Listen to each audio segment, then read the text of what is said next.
Here's a 4-inch portable. It's a Timberwolf. Actually, when the owners here were having this custom built in the early 2000s, they came down to our mill because we had a Timberwolf, or a Timber Pro mill. They come down and asked us about it and see what we would improve and change, and they used a couple of our ideas, I think, in the design of this. One of my good friends actually ran this mill there, I think 2 winters ago or 2 springs ago.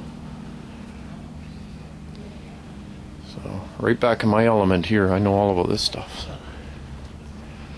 Hook and angle, gullet, feed speeds, down pressures, cutting wood. And then they've got their other one on the other side. This is real long. They can do 40 or 50 feet on this one.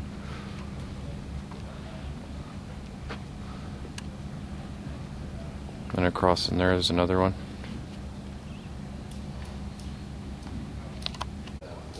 Here's the other mill. Someone said one sold for $13,000 and one for $17,000. It's just cheap because they're about $100,000 to get built. So.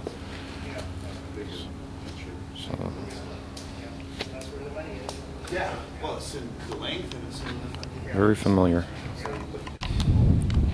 Here's a debarker. I think they're called a Rosser head debarker. Still sitting there with the last log on it, ready to go.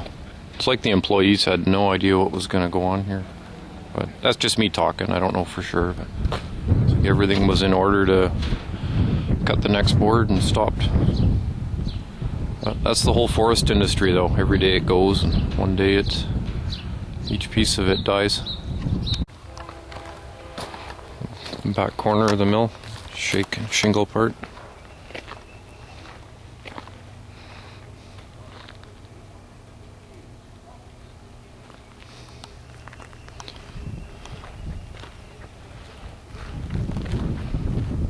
Truck mount Barco. I don't know if this is part of it or not, the sale. Not that anybody needs one, but we're here. Have a look. It's a 250 Barco. Little Detroit inline. Stabilizers, some sort of Kenworth. 250.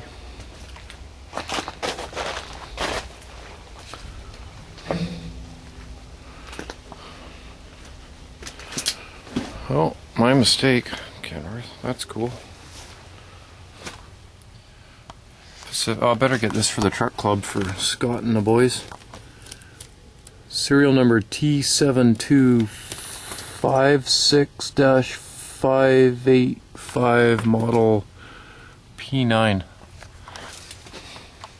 13 speed, or 15 maybe.